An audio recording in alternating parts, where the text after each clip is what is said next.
Kita lanjutkan perbincangan kita pemirsa bersama dengan Bapak Fankar Umran, Direktur Utama BRI Insurance. Oke Bapak, tadi sebelum jeda kita bicara mengenai kolaborasi ya Pak ya. Kolaborasi apa yang mungkin dilakukan oleh perusahaan asuransi. Tapi kalau dilihat bersama di situasi pandemi seperti ini, apakah ini memang situasi yang memang lumrah untuk dilakukan kolaborasi Pak? Jadi gini Pak Marvin, sebenarnya kalau di asuransi itu justru adalah industri yang sudah terbiasa kolaborasi. Nah kolaborasi memang ada dua.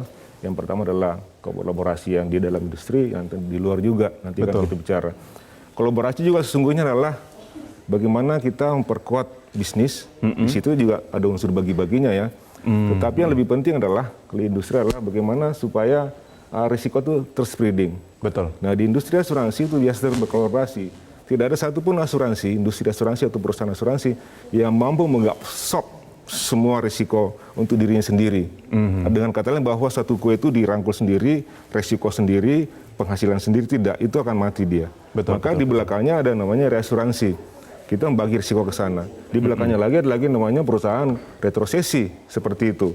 Nah, kemudian depannya lagi tidak hanya asuransi sendiri itu dapat bisnis, ada namanya broker depannya. Betul. Seperti itu. Nah kemudian kolaborasi kalau sekarang ini Pak, itu juga sudah dua model. Kolaborasi konvensional yang tadi disebut, kemudian tidak ada pilihan lagi sekarang, kita harus masuk dalam kolaborasi digital. Digital juga banyak pemain, insurtech misalnya, ada broker, digital broker, ada agregator, ada affiliate marketing, semua bisa kita lakukan kolaborasi seperti itu.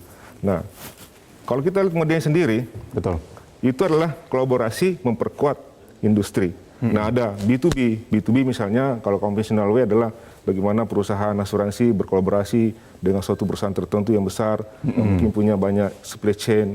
Kemudian ada B2C, bagaimana bisnis langsung kepada konsumen. Kemudian ada lagi namanya B2C, B2B2C. B2B2C, misalnya kolaborasi dengan, contoh misalnya satu affiliate marketing. Saya berkolaborasi dengan dia, tetapi sungguhnya bukan dia yang saya sasar. Dia punya banyak follower, banyak anggota di sana, banyak supply chain. Jadi B2B2C seperti itu. Nah itu adalah lumrah di asuransi. Sangat biasa seperti itu. Bahkan kalau saya saran memang sekarang ini bukan hanya asuransi yang perlu melakukan. Tapi semua sektor. Tadi kita di seksi pertama tadi sudah kita bicara. Untuk memperkuat ketahanan ekonomi tidak ada pilihan. Betul. Kita harus memperkuat kolaborasi, saling mendukung, support sama lain.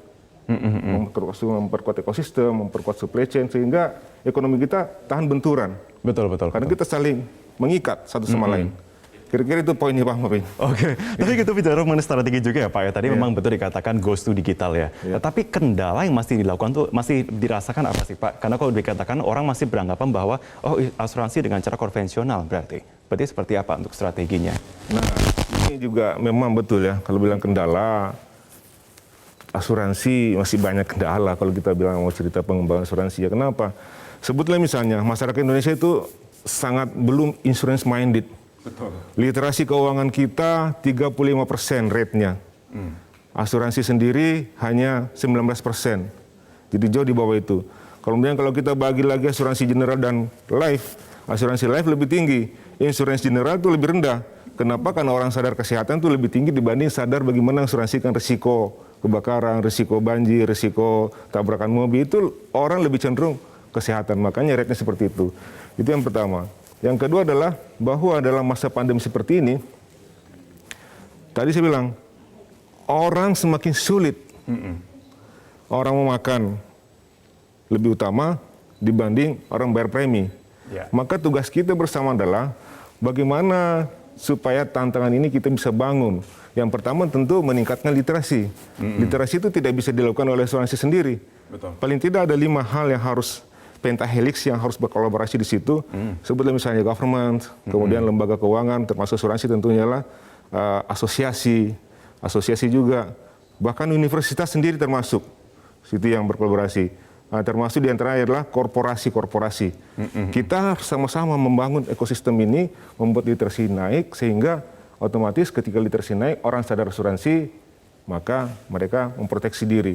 Karena kita tidak bisa pandang remeh juga Pak. Kenapa? Contoh gini, seseorang yang pengusaha, katakanlah pengusaha UMKM ya, punya toko kecil, ketika terbakar, berarti ada persoalan di situ kalau tidak asuransi. Kenapa? karena dia harus menyiapkan sejumlah uang yang cukup untuk recovery usahanya.